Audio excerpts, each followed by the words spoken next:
coal mining town, exactly 87 miles from this spot right here, 87 miles northeast Pennsylvania. My grandparents were Polish immigrants. My grandfather was working in the coal mines. It's a very difficult life. He was killed at 37 in the mines and left 5 children. My father was the oldest of the 5 children. He quit school in the 4th grade and went to work in the mines. Can you imagine quitting school at age 10 to go work in the mines 12 hours a day to support your family?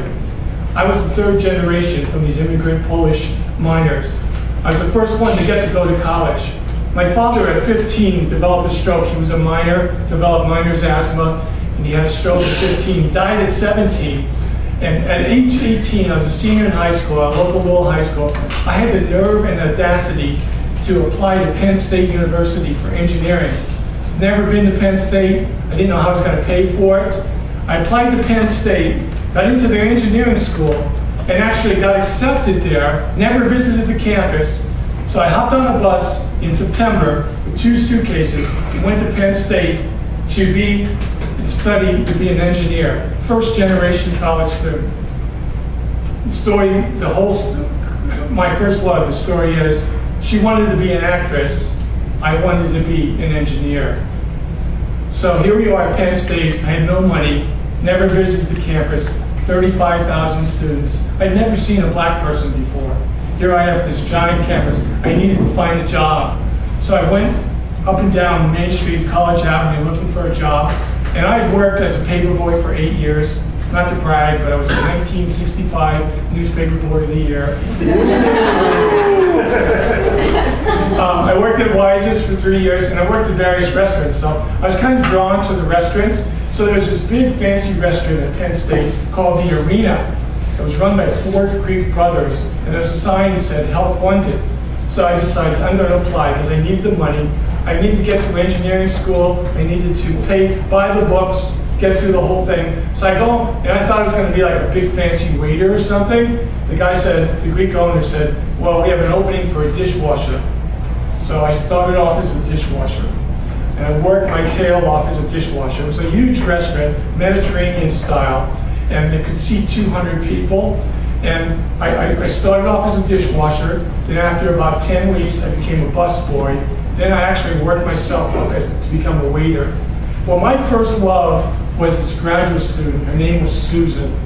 She was majoring in psychology, and she was really nice to me when I was a busboy because I don't know if you know the hierarchy in a restaurant, but the waiters have to treat the busboys nicely so that they clear the table off quickly so that they can make more tips. So she was very nice to me. And I didn't know if she was being nice to me just to get more tips or she was really interested in me.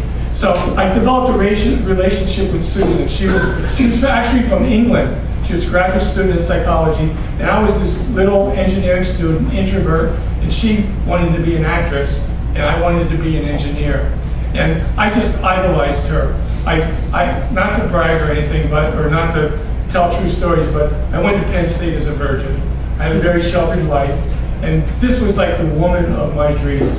She was very prim and proper. She could talk to people, and even though she was a waitress, she could put them in their place and let her know that she was in charge, and I admired in that. So I modeled my behavior after her.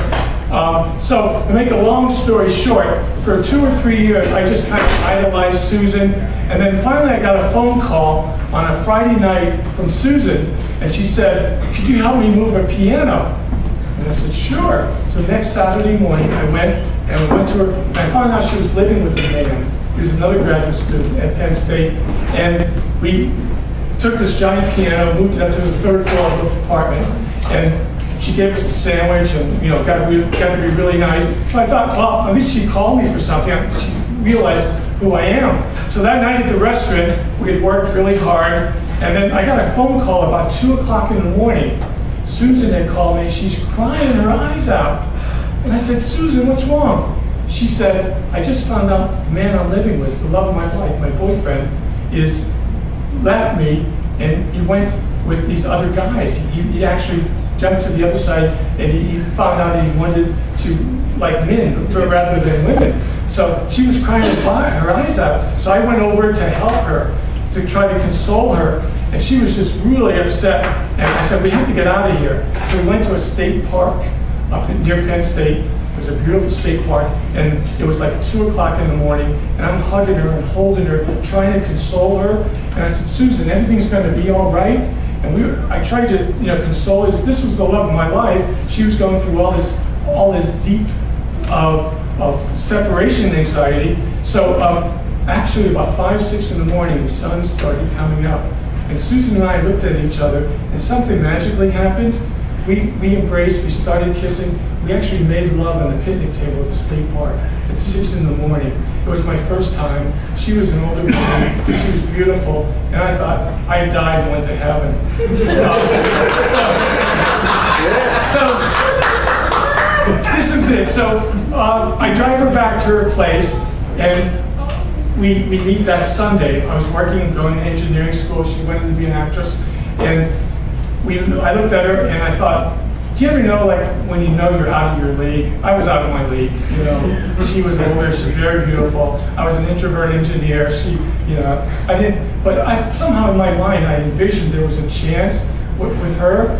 And she looked at me after this encounter, and I could tell just the way she looked at me that there was no chance for me.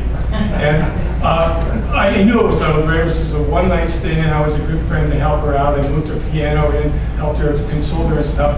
And so I went back to my room really disgusted, but I was interviewing at the time, and I got my mail back, and my goal was, coming from a poor background, my mother and father never had much money. We never owned a family car. I was the first one to go to college. I was able to become an engineer. So I got a job offer that day, and I thought to myself, if I take this job offer, I'm never going to see Susan again. But it was my dream. And if I stuck around, maybe there was a chance she would come around and see me. So that was my big challenge. Do I take this job offer, or do I stick around the restaurant and try to be with Susan? And I knew that in my heart that I worked so hard to be an engineer, and she was my lost love, my first love. And do I stay with her and work in the restaurant, or do I go and become an engineer? Well, I went the next day, and Susan made that decision for me. She kind of said, Mike, you got to go. There's no chance for you and me. So it was my lost dream. It was my first love, but it was meant to be. You see, she was going to be an actress, and I was going to learn to be an engineer. Now she's acted happy, and I'm being an engineer. Thank you.